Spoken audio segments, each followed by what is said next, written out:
Have you ever let one moment of anger ruin your entire day? One insult, one rude comment, and suddenly you're hijacked by emotion, thrown off course and saying things you later regret. Why does it feel like we have no control when emotions flare? And more importantly, how do we take that control back? The Stoics believed that your mind, not other people, not circumstances, is your true battlefield.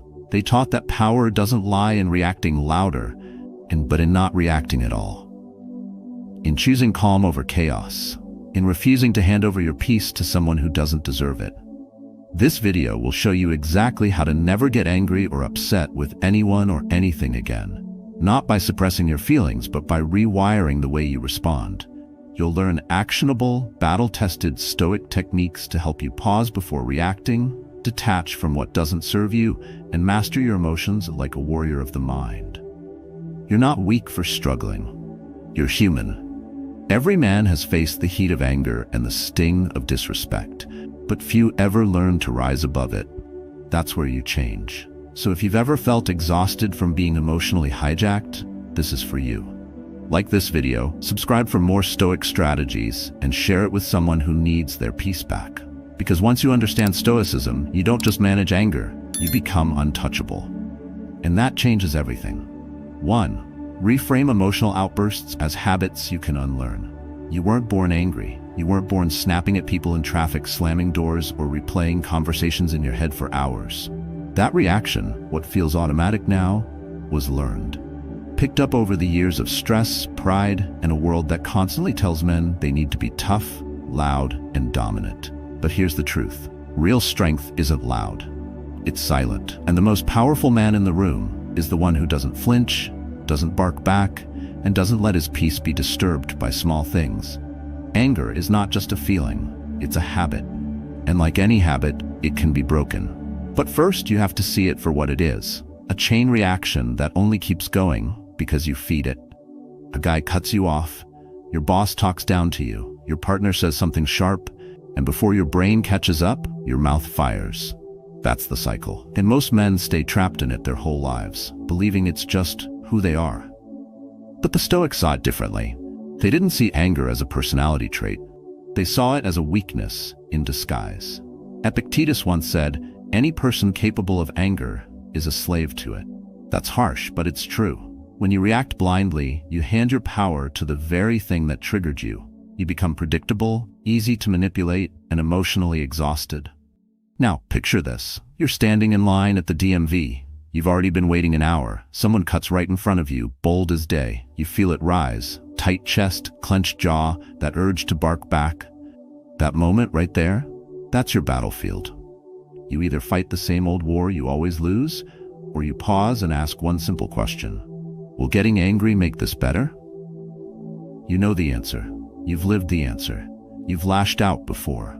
And what did it bring you? Nothing but more stress, more regret, and more distance from the man you're trying to become. This is where Stoicism shifts everything. You don't need to suppress your feelings. You need to step outside them. Watch them like clouds passing through the sky. Acknowledge them, but don't let them drive. The mind, the rational self, that's the driver. That's the power Stoics built through discipline. Most men go through life thinking their anger is justified. That's proof they care. That staying calm means weakness or apathy, but it's the opposite. Anyone can blow up. That's easy. What's hard, what takes discipline, maturity, and real backbone, is to stay composed when everything around you is trying to shake you. When someone disrespects you and you don't give them the satisfaction of seeing you flinch, that's dominance. When life throws chaos at you and you stand still, that's control. So what do you do next time that fire rises in your chest? You pause, you breathe, you remind yourself, this anger is a habit. I don't need to wear it anymore. And then you walk away, not because you're weak, but because you've grown too strong to waste your energy on things that don't deserve it. You're not here to be triggered. You're here to take your power back. That begins not with the world changing, but with you responding differently. Respond like a man who owns his mind. Respond like a Stoic. 2. Control yourself instead of trying to control others. It's easy to explode, easy to raise your voice, throw a jab, or storm out of the room. That's what most men do when they feel disrespected. Lash out to regain some sense of power. But that kind of power is fake. It burns hot, fades fast, and always leaves you feeling weaker than before. Real control doesn't come from dominating someone else. It comes from mastering yourself in the heat of the moment. Anger tricks you. It tells you that if you don't react, you're weak. That if someone pushes you, you need to push back harder. That silence is surrender. But think back. How many times has getting angry actually solved anything? You yell, and the other person yells louder. You prove your point, but lose the relationship. You win the argument, but lose sleep over what you said. And in the end, you feel drained, because you were never really in control. You were just reacting. Now imagine this. You're in a meeting at work. Your manager criticizes your idea in front of the whole team, unfairly, even arrogantly. You feel the heat rising. Every part of you wants to fire back, defend your name, shut him down, but something stops you. A voice inside says, if I respond now, I'll only make this worse. So you pause, you breathe, you say, thanks for the feedback, I'll revisit it, and you move on. Later in private, you speak with clarity, not emotion. That is control. That is a strength. And that is Stoic. Marcus Aurelius said, you have power over your mind, not outside events. Realize this, and you will find strength. The Stoics didn't believe in letting pride run the show. They believed in response over reaction, clarity over chaos. They understood what many men still don't. Trying to control other people is a losing game. What you can control, and always could, is how you choose to show up. The mistake most men make is believing that silence means weakness, that walking away makes you look less of a man. But think about the last time someone lost it in front of you. Did you respect them more, or did they lose power in your eyes? Rage is loud, but respect is quiet. When you stay calm in the face of provocation, you become untouchable. And that unnerves people far more than shouting ever could. The Stoic path doesn't mean you never speak up. It means you choose how and when you speak, on your terms, not your angers. When you learn to delay your reaction, to let the emotion pass before you act, you create space. And in that space, you find wisdom. You make better choices. You keep your self-respect intact. Next time someone disrespects you, don't take the bait. Let them act small. You stay solid, not because you're afraid to respond, but because you're choosing not to fall into their storm. You rise above it, not for them, but for yourself. That's what control really looks like. It's not about having the last word, it's about having the last piece. So start today. Don't try to control the room. Control your breath, your words, your face, your energy. You'll walk out of every conflict with something most men never find, your dignity untouched. And that's a win no one can take from you. 3. Build calm like a muscle, through daily practice. You can't expect to be calm in chaos if you've never practiced calm in silence. That's the part most men miss.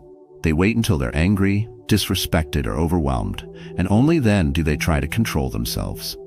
But emotional strength doesn't show up on command. It's trained, it's earned.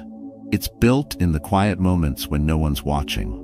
Just like your body won't grow stronger without consistent training, your mind won't suddenly hold steady under pressure unless you've been working on it daily. Self-mastery isn't a switch you flip, it's a skill you forge. Think about a man who's never touched weights suddenly walking into a gym and trying to lift 300 pounds. He gets crushed. The same goes for your emotions. If you never train yourself to pause, to breathe, to sit with discomfort instead of reacting, then the first time life hits you hard, you fold. Not because you're weak, but because you're untrained. Now imagine this. You're home after a long day. Your kid spills juice on your laptop. Your instinct fires, you want to yell, but something clicks. You've been working on this. Instead of reacting, you pause, you breathe, you say, let's clean it up. That moment feels small, but it's not. That's a rep.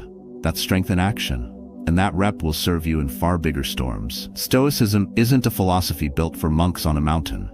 It was designed for real life, for soldiers, leaders, workers, fathers, people surrounded by stress, noise, and conflict. It teaches that peace isn't found in isolation. It's found by training your mind to stay still in the middle of the storm. And that training starts with the little things. Waking up early to reflect, journaling your thoughts before bed, choosing silence over sarcasm when someone frustrates you. These aren't empty rituals, they're workouts for the soul. The mistake most men make is waiting for the fire to prove they can stay cool. But that's not how it works. You prepare in advance. You build rituals that strengthen your focus, deepen your breathing, and sharpen your awareness. Because when pressure hits, you don't rise to the occasion, you fall to the level of your training. The Stoics understood this. Marcus Aurelius wrote every day, reflecting on what triggered him, what tested him, and how he could respond better tomorrow. Not because he was weak, but because he wanted to grow stronger. And Epictetus, once a slave, taught that discipline begins not in the grand gestures, but in the daily control of thought and emotion. They practiced calm as a habit, not a reaction. So if you want to stop being the man who always loses it when things go wrong, start being the man who prepares before they do. Sit with your discomfort instead of reaching for a distraction. Notice your breath when you're tempted to speak. Reflect at the end of the day, even if it's just for 5 minutes. These aren't small acts. They're your emotional weightlifting. No one's born a Stoic, and no one wakes up with perfect self-control. But the man who commits, who repeats, who trains, he becomes untouchable. You build that calm like you build anything else, with effort, with practice, with time. So don't wait for the world to test you. Test yourself every day. Because the man who trains his mind in stillness wins when the noise comes. 4. Let go of what doesn't serve you. You had your whole day planned. Wake up early, hit the gym, knock out your tasks, and feel on top of everything. Then the traffic hits. Someone canceled a meeting last minute. Your boss piles more on your plate with zero notice. Now the plan is wrecked and frustration builds fast. That tightness in your chest, that heat in your throat, it's not from the event. It's from your resistance to it. You're not angry because things changed. You're angry because you thought they wouldn't. But the world doesn't care about your schedule. Life doesn't ask for your permission before it changes course. And the longer you cling to how you wanted things to go, the more you suffer. That's not weakness. That's attachment. An attachment left unchecked becomes a trap. A man who needs everything to go right to stay calm is a man who will never know peace. Letting go isn't giving up. It's recognizing what's not worth holding. It's learning to tell the difference between what's in your hands and what's slipping through your fingers, no matter how tightly you grip. The Stoics understood this better than anyone. They didn't waste energy on traffic, rude people, or changing plans. They saved that energy for what they could actually shape: their character, their mindset, their response. So when something throws off your day, don't immediately react. Step back. Ask yourself, is this in my control? If the answer is no, don't fuel it with your attention. Let it pass like bad weather. You're not ignoring it. You're choosing not to drown in it. That's not denial. That's discipline. The common mistake most men make is believing that control means forcing things to fit. But real control is about adaptation. Power isn't making the world obey. It's staying calm when it doesn't. That's why Stoicism isn't passive. It's precise. It doesn't mean you stop caring. It means you stop wasting care on what can't be changed, and that shift right there frees up your strength for what truly matters. Now picture this. You're in a parking lot. A stranger backs into your car, leaves a dent, then shrugs like it's no big deal. You want to erupt. You want justice. But after that first wave of emotion, you pause. You ask yourself, will raging at him fix the dent? Will it make him care more? No. So you do the paperwork, you stay calm, you protect your energy, and you drive away. Not just with a damaged bumper, but with your dignity intact. That's the move. That's the win. Not because you let him off easy, but because you didn't let him take anything more than metal. He doesn't get your peace, your night, your health. You kept those. Because you let go of what wasn't worth keeping. Stoic strength doesn't shout. It doesn't cling. It releases. And in that release, there's real control. So start asking yourself more often, is this mine to hold? If it's not, let it go. Because the man who knows what to carry and what to drop doesn't get angry at every storm. He walks through it, calm, clear, and unshaken. And that man, no matter the chaos, remains in control. 5. Turn conflict into a personal test of mastery. You can't avoid conflict. Not if you're alive, working, dealing with people, building something real. Someone will challenge you, misunderstand you, talk down to you, or push your limits. That's just life. But the way most men approach conflict is reactive. They see it as a threat to their pride, a moment to win or prove something. So they tense up, raise their voice, and try to dominate. But in doing so, they miss what conflict really is. It's not a threat to your power. It's a mirror of it. Conflict reveals where you still lose control, where your ego still takes the lead. You're still a slave to other people's opinions. And this is exactly why the Stoics treated every confrontation, every insult, every unfair moment, not as a problem, but as practice. They believed life constantly gives you reps. Opportunities to strengthen your mind by refusing to be pulled down by the noise. Picture this. You're standing at the counter of a hardware store. You've been waiting patiently while the clerk helps someone else. Then a guy behind you jumps ahead, waves a receipt, and demands to be served first. He raises his voice. Everyone turns. And there you are, heart racing, jaw tight, ready to explode. But you don't. Instead, you step back internally. You ask yourself, what's actually at risk here? My time, my ego, or my peace? And right there you choose, not to roll over, but to rise above. That's not weakness. That's power with precision. The mistake many men make is thinking calm equals surrender. Not reacting means letting people walk over you, but letting your emotions hijack you. That's giving your power away. The Stoic doesn't avoid the confrontation. He just doesn't let it control him. He speaks when needed, but not with fire. He speaks with clarity. Because he knows the only thing worse than being disrespected is lowering yourself to match that disrespect. The more you see every challenge as a test, not of who's right, but of who's in control, the more unshakable you become. Conflict turns from a battlefield into a gym. You stop wasting energy on petty arguments. You stop letting small people shrink your world. And instead, you use each moment to grow your strength. That's how Marcus Aurelius lived. He ruled an empire, faced betrayal, war, and politics, yet chose stillness. He didn't chase revenge. He chased integrity. Because he understood that every interaction is a chance to practice self-mastery. Not once in a while, but every day. And the men who take that approach don't just survive conflict. They walk through it unchanged, untouchable. So the next time someone pushes your buttons, try this. Instead of snapping back, say nothing. Instead of proving a point, protect your energy. Instead of letting their chaos become yours, become the calm they can't reach. Not to look good, not to be liked, but because you've trained yourself to rise above what isn't worth your fall. You're not here to react to every insult.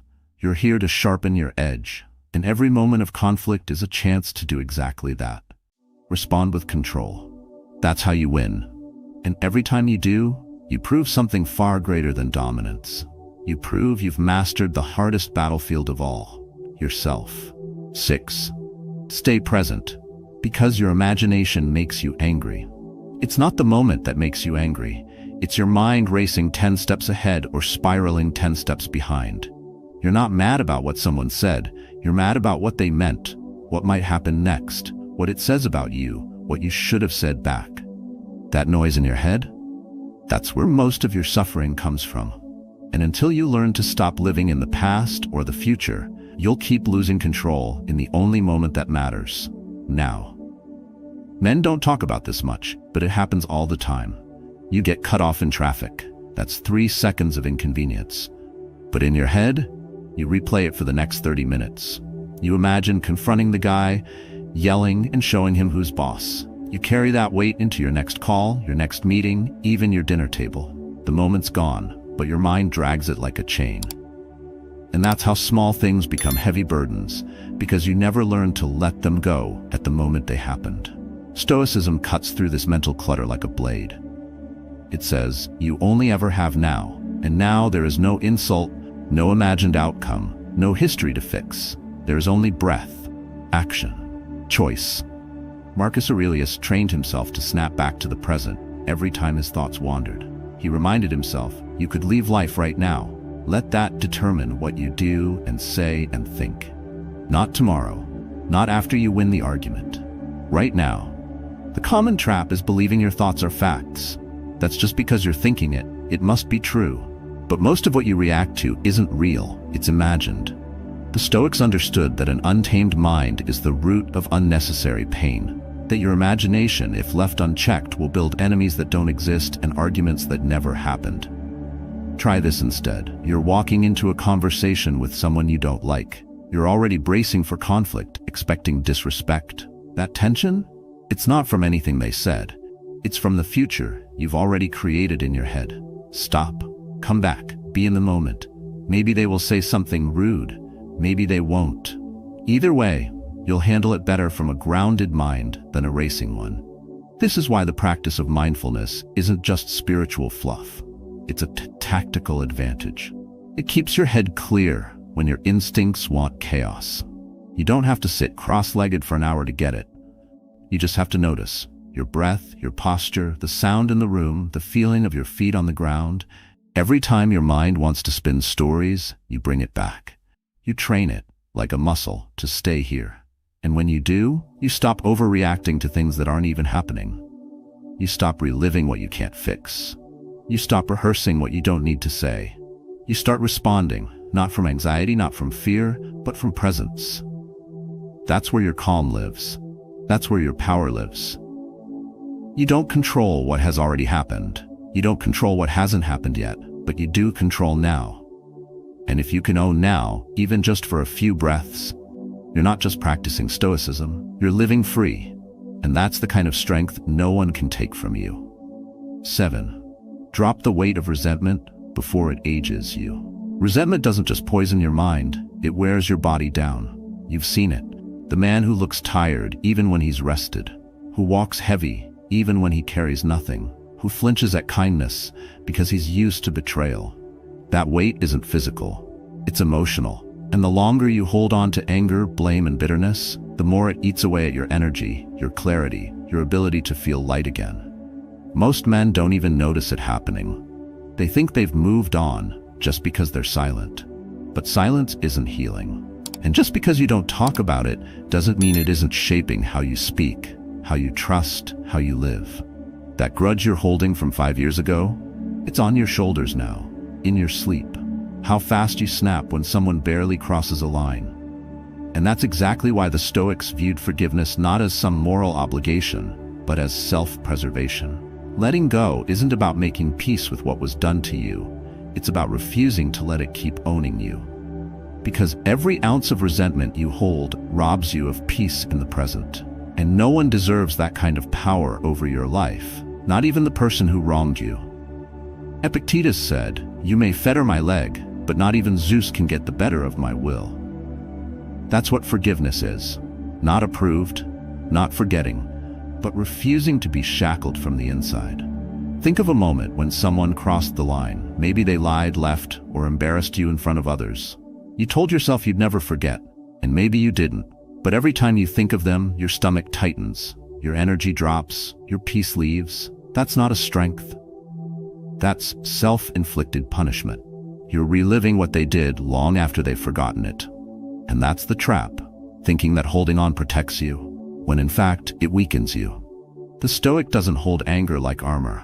He releases it like fire in his hands, because he knows it burns the one who carries it most. Forgiveness doesn't mean trusting them again. It means reclaiming space in your heart for something better, something lighter.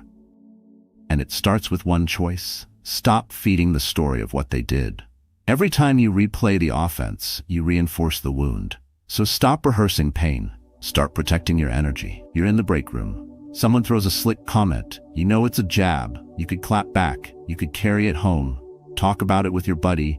Let it replay in your mind till midnight. Or you could smile.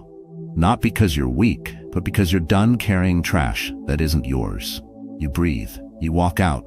And you leave the weight behind. That's not passivity. That's power under control. That's knowing what's worth your energy and what isn't. And when you start dropping resentment, you'll feel it. In your posture, in your sleep, in how clear your thoughts become. Forgiveness isn't a favor to them, it's a gift you give to yourself. Let it go, not for their sake, but so you can stop dragging your past into your present. You've got more life ahead than behind. Make space for it. Because the man who travels light moves faster, breathes deeper, and lives free. And you can be that man if you're ready to put the weight down. 8. Pause before you react. it changes everything. It happens faster than you think. One sentence, one tone, one offhand remark, and you're already halfway to raising your voice or slamming the door. By the time you realize you're angry, your reaction has already taken over. That's how most men live, on autopilot, pushed by outside triggers, pulled by inner tension. And in that split second between the spark and the fire, they give away their power. But what if that split second was the place you took it back? Stoicism begins in the pause, the space between what happens and what you do next. That's the battlefield, not the argument, not the insult. The real fight is in that breath, that tiny delay where you choose, do I react like I always do, or do I respond like the man I'm trying to become? Most don't even see that space.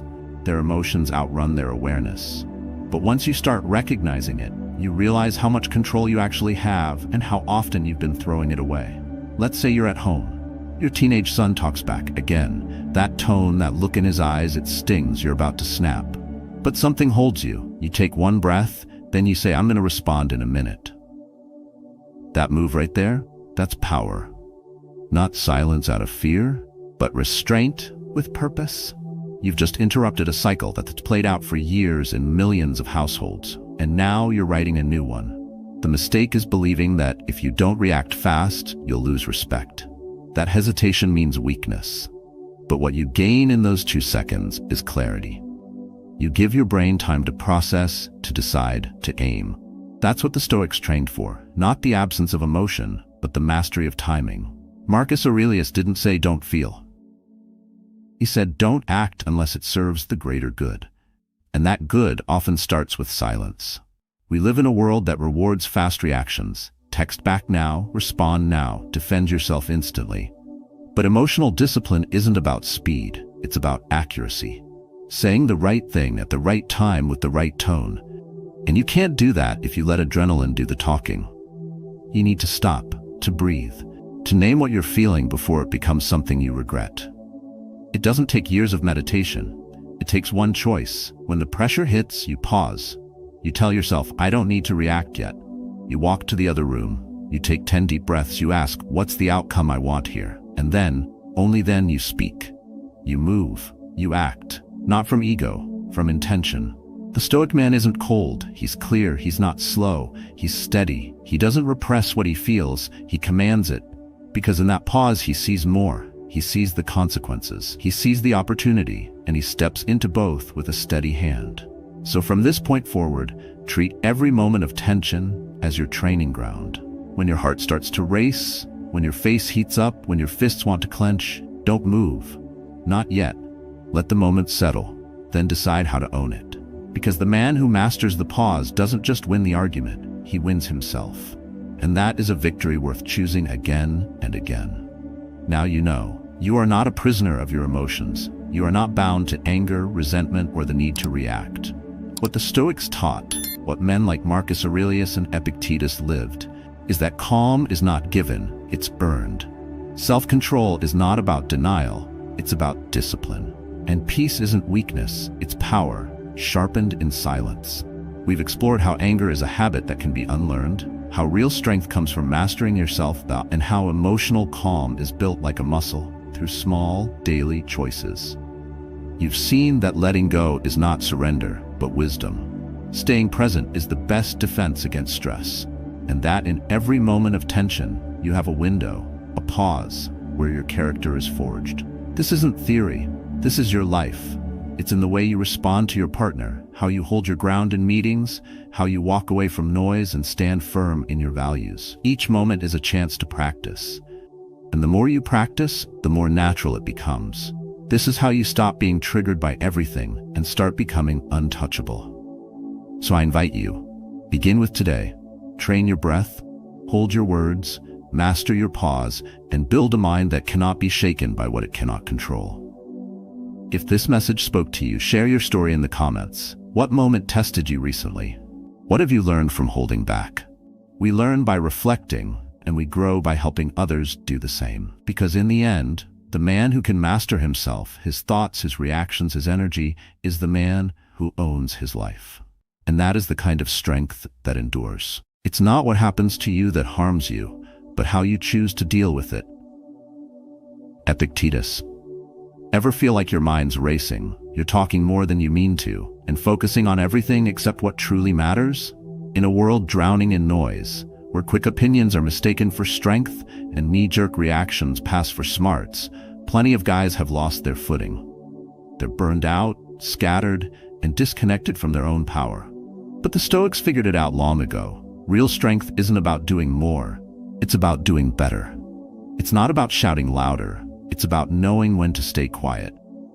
It's not about thinking endlessly, it's about steering your thoughts with purpose. In this video, you'll discover how Stoic philosophy for men can help you regain your focus, toughen your mind, and act with intention. You'll learn to control what's in your power, master your inner voice, and build a presence that speaks louder than words, even in silence. You're not alone if you sometimes feel like you're slipping under a flood of distractions, but today could be the start of finding your way back. Stick with me, because when you think less, talk less, and focus more, the world doesn't own you. You own it. Hit like, subscribe, and ring the bell so you don't miss the next steps in this quiet but powerful transformation. 1. Thoughts aren't facts. Sometimes a single thought can wreck your whole day. A quiet line that creeps into your head like a shadow. I'm not good enough. Things will never change. What if it all goes wrong? Before you know it, you're living as if those words are carved in stone. But they're not. The Stoics knew this. Epictetus said it's not the events that mess us up, it's the judgments we make about them. Yet how often do we mistake a passing thought for the truth? How often do we let an unchallenged idea hold us hostage? Picture yourself at a train station. Every thought is a train rolling by. Some carry regret, others anger, others fear. But you don't have to hop on any of them. You can watch them pass. You can breathe. You can stay on the platform. This simple act of observing without reacting, a daily Stoic practice, is one of the sharpest tools against inner chaos. When you get tangled up in your thoughts, you lose control. But when you learn to step back and watch them, they lose their grip. They fade. I remember a late-night talk with a guy I worked with, a team leader everyone respected for his calm. He admitted that every morning he woke up with a knot in his stomach. Not because of what was happening around him, but because of what his mind whispered the second he opened his eyes. You're not doing enough. You're screwing up. For years, he lived as if those thoughts were verdicts. Then he stumbled across Marcus Aurelius, and something clicked. He realized he could create distance. He could say, I'm having the thought that I'm screwing up. That small shift in words changed everything. It wasn't him failing anymore. It was just a passing idea. Like a cloud, like smoke. And if you don't feed the fire, the smoke clears. This isn't about denying your thoughts or forcing yourself to think positive. That's just another way of dodging reality. It's about recognizing that your mind churns out thoughts automatically. Not all of them are useful. Many are just leftovers from old experiences, inherited fears, or unfiltered reactions. And you are not those thoughts. You're the space where they show up. You're the one who decides which thoughts to nurture and which to let drift. The Stoic practice starts with that awareness. You don't need a cabin in the woods or a meditation retreat, just a few minutes a day to pause and notice. When a thought stings, don't react, don't push it away, don't cling to it, just watch it. Ask yourself, is this really true? Do I have proof? Does this make me stronger or weaker? If it's not serving you, let it go. Not with anger, but with calm, like dropping a rock you don't need to carry anymore. Bit by bit, you carve out inner space, and in that space, something no thought can fake emerges. Clarity, quiet, steady strength. It's not magic, it's discipline. It's coming back, again and again, to the present moment, to the platform, to you. The Stoics didn't aim to stop thinking, they aimed to tame it. They knew an unguided mind is like a runaway horse. It drags you where you don't want to go. But a trained mind becomes your ally. It lights the path.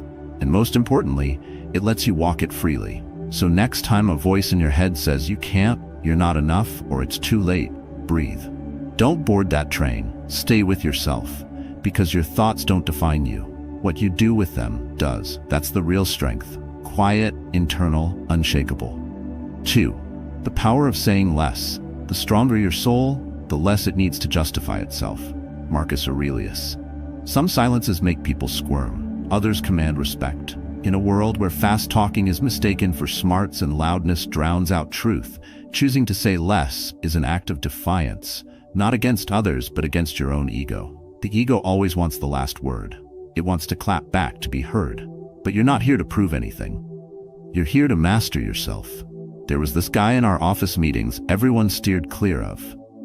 Not because he was a jerk, but because he was different. He didn't talk unless he had to. He listened. He watched. And when he finally spoke, every word hit like it was carved in stone. Not because he raised his voice, but because he didn't waste a syllable. He didn't argue. He didn't explain himself. He only spoke when he had something worth saying. That made him unforgettable. The Stoics saw this as a virtue. A wise man doesn't talk out of habit. He talks by choice. He doesn't jump into verbal sparring because he knows some battles are won by staying out of them. Marcus Aurelius wrote that the soul grows stronger when it stays calm amid the world's noise. That's the challenge. Holding your ground when everything around you screams, provokes, and demands a response. Saying less isn't about biting your tongue out of fear. It's about choosing when to speak and when to hold back. It's knowing that not every jab deserves a counterpunch. Not every taunt needs a comeback. Not every moment calls for an explanation.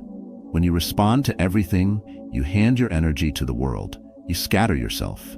You unravel. But when you choose silence with purpose, you sharpen your mind. You become a man who doesn't react, he acts. The Stoics weren't about people-pleasing. They were about living with virtue. And part of that virtue is not saying more than you need to. It's measuring your words like a fighter measures his punches. Because an extra word can cut deeper than you meant. And a well-timed pause can defuse a bomb. Think back to the last time you spoke on impulse. Maybe it was a jab, a defense, an opinion you didn't need to share. Was it worth it? Or did it leave you hollow, patching the gap with regret? Silence, on the other hand, never regrets. It buys you time. It gives you perspective. It hands you back control. Saying less also makes you more present. It forces you to listen, really listen. Not to fire back, not to win, but to understand. And something wild happens. The other person lowers their guard. They feel you're not fighting, you're paying attention. And you change, too. By not talking, you start thinking clearer. Your words stop being reactions and start being choices. Epictetus taught that we should first control our impulses, then our words. That there's no greater freedom than not needing to justify yourself. That freedom isn't loud. It's in your breath, in your gaze, in the calm you carry when you choose silence, even when you could dominate with a killer argument. Saying less isn't a vibe, it's a philosophy. It's a reminder that control starts with your tongue, that real respect isn't demanded, it's earned. And in a world full of noise, a man who masters silence becomes a presence that doesn't need an introduction. So when you feel the urge to fire back, pause, breathe. Ask yourself if it's necessary, if it's useful, if it's true to who you want to be. If the answer's no, keep your words. Because sometimes the greatest strength is saying nothing. And in that silent space you grow stronger, clearer, more you. 3. Control what you can control. There are moments when the world feels like it's gunning for you. Everything breaks at once. Plans fall apart, people let you down, opportunities vanish, the past stings, and the future looms heavy. In that chaos, one question cuts through. What now? Most people look for someone to blame. Others give up. But there's a kind of man who chooses differently. He turns inward. He knows the only power that can't be taken is the power to choose how he responds. You can't pick the hand life deals you, but you can decide how to play it. Epictetus called it the split between what's in your control and what isn't. A principle as simple as it is brutal. It puts the weight of your mind on your shoulders. Not what happens, but what you let it do to you. You can't stop people from letting you down, but you can choose not to let disappointment eat you alive. You can't rewrite the past, but you can keep it from defining you. And in that moment, when you stop wrestling with what you can't change and grab the wheel of what you can, you start taking back power. Picture a ship on the open sea. The captain doesn't control the wind or the waves, but he controls the rudder, the sails, the choice to keep sailing or not. A Stoic man lives like that captain. He doesn't pretend the storm's not there or kid himself with wishful thinking. He asks, where do I have real leverage? And from there, he moves. He decides. He builds. I once talked to a guy who lost his business after 20 years. He said the hardest part wasn't the money, it was the feeling of being powerless. Watching his sense of self crumble with every unpaid bill. For months he was stuck in anger, pointing fingers, drowning in what he couldn't fix. Then he stopped.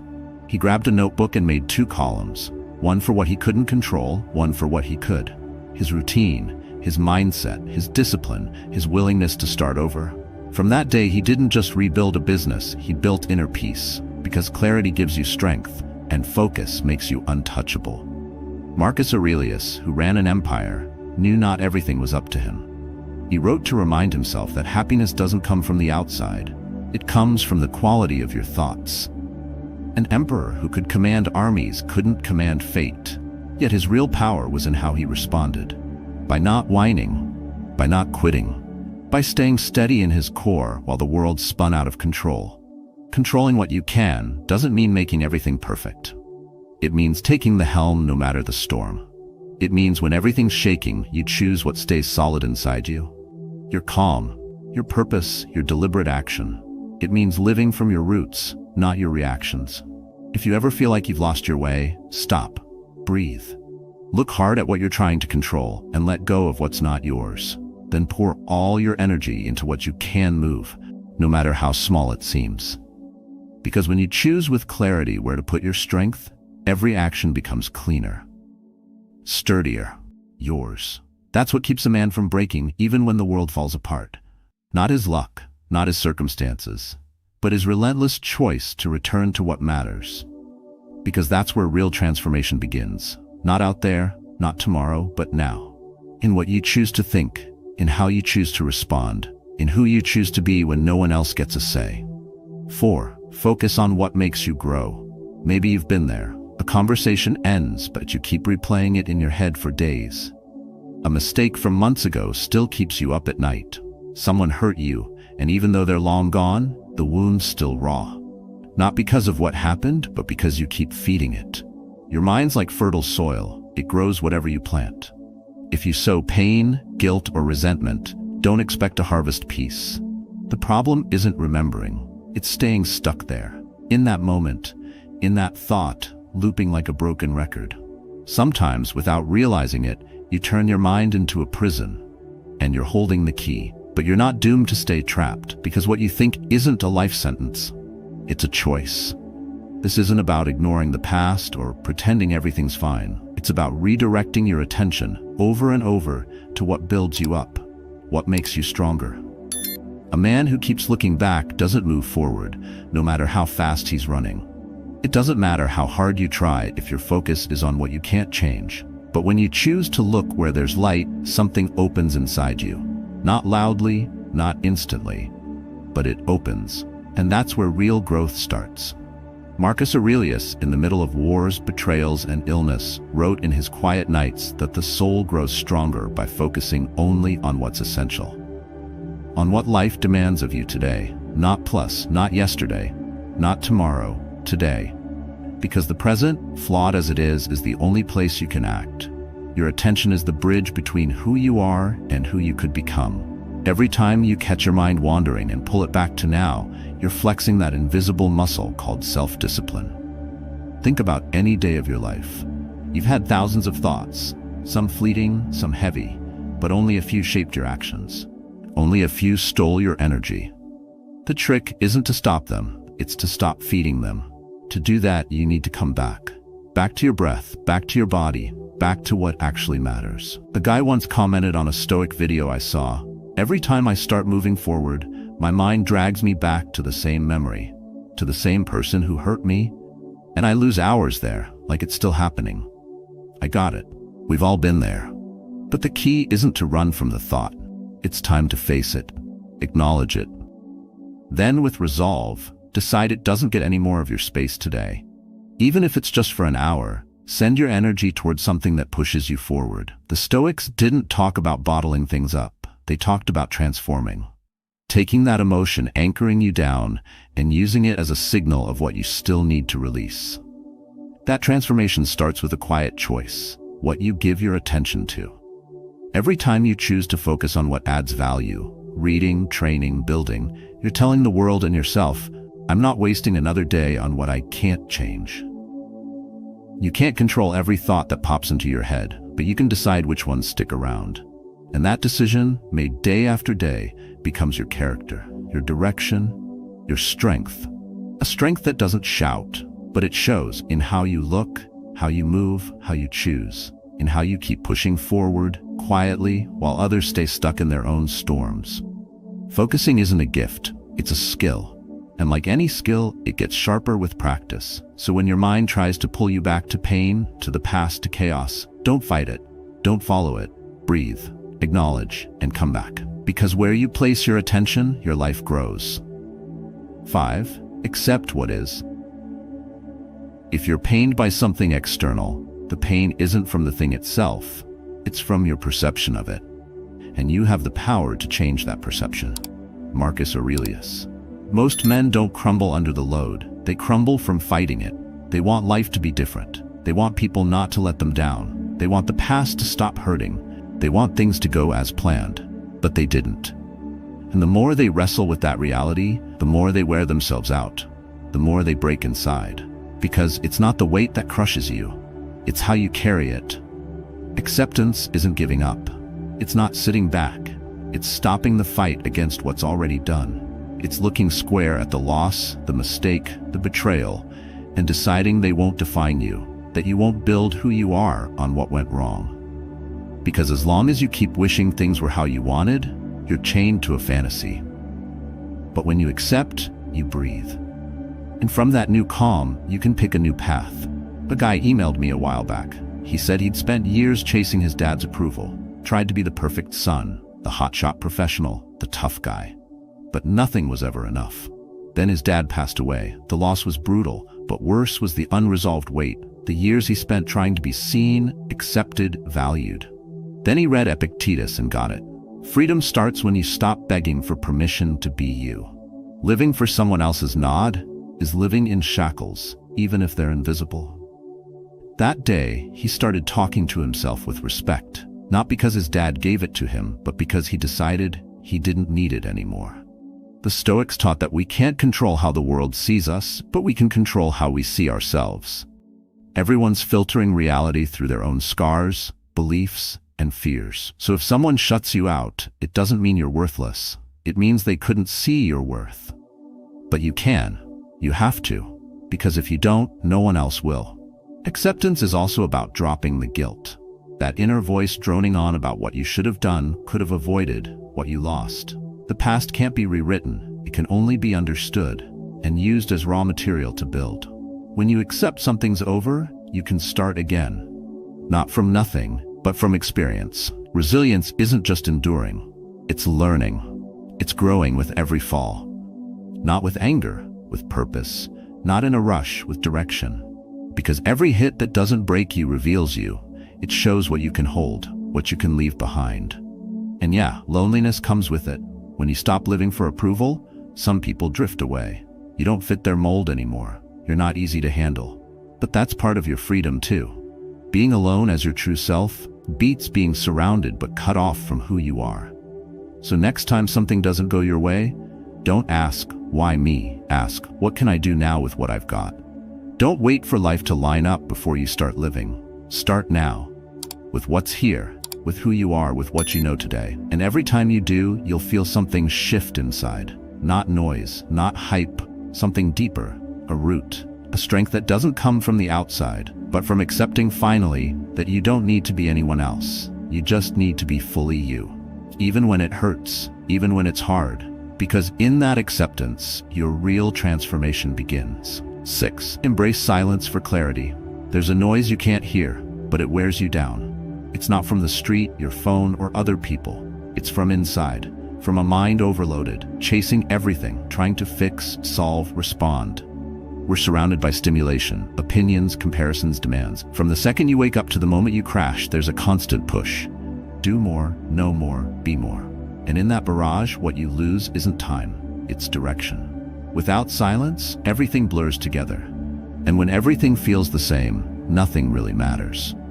But silence isn't emptiness, it's a shelter. The only place you can hear what you actually think, what you actually feel, what you actually want. Maybe you've been walking a path you didn't choose, chasing goals that aren't yours, running after wins that don't fill you up, because you never stopped to ask if they were really yours. Silence forces you to, not with force, with clarity.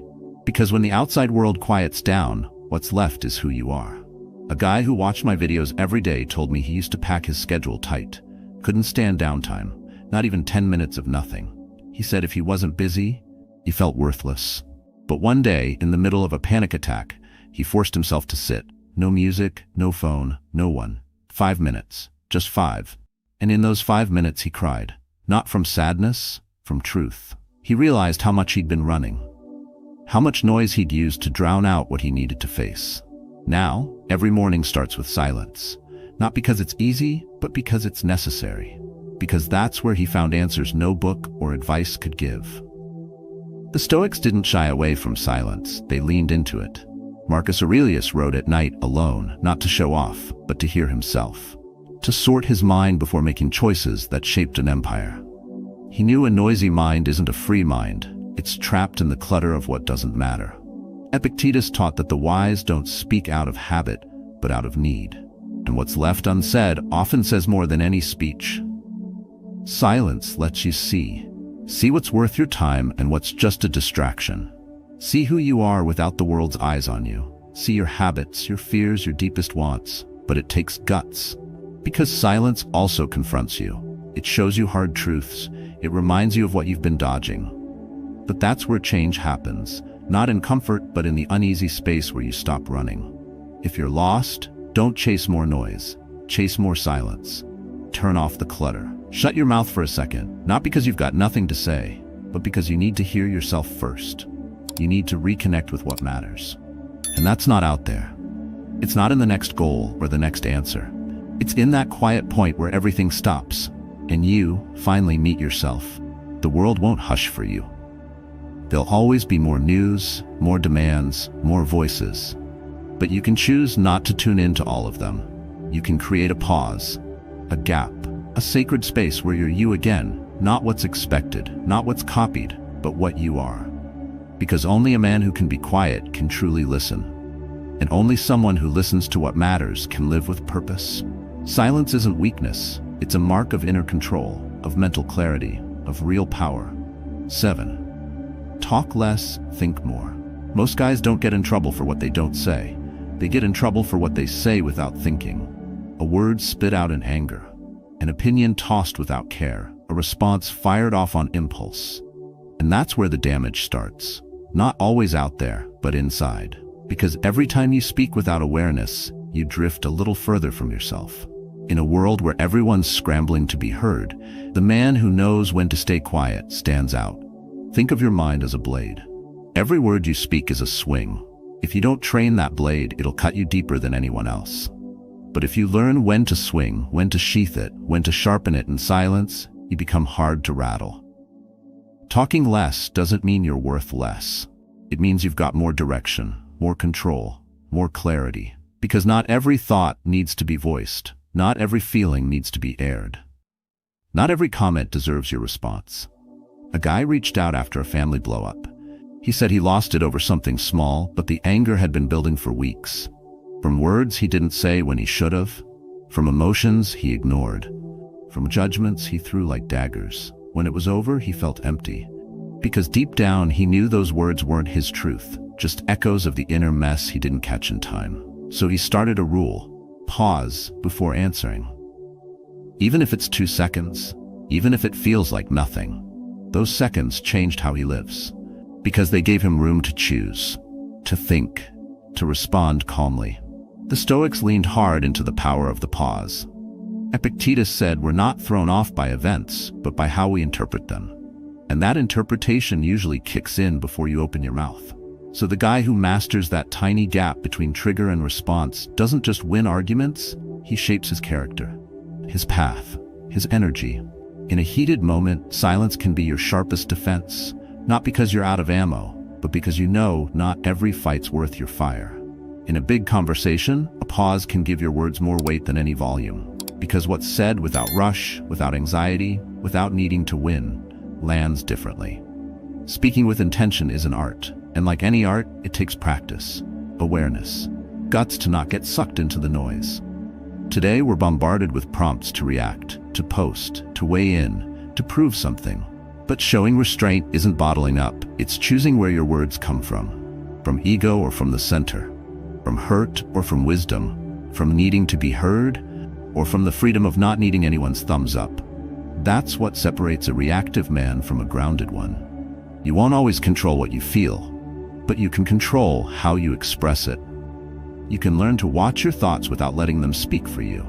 You can train yourself to pause, to breathe before you talk, to wait for the right moment.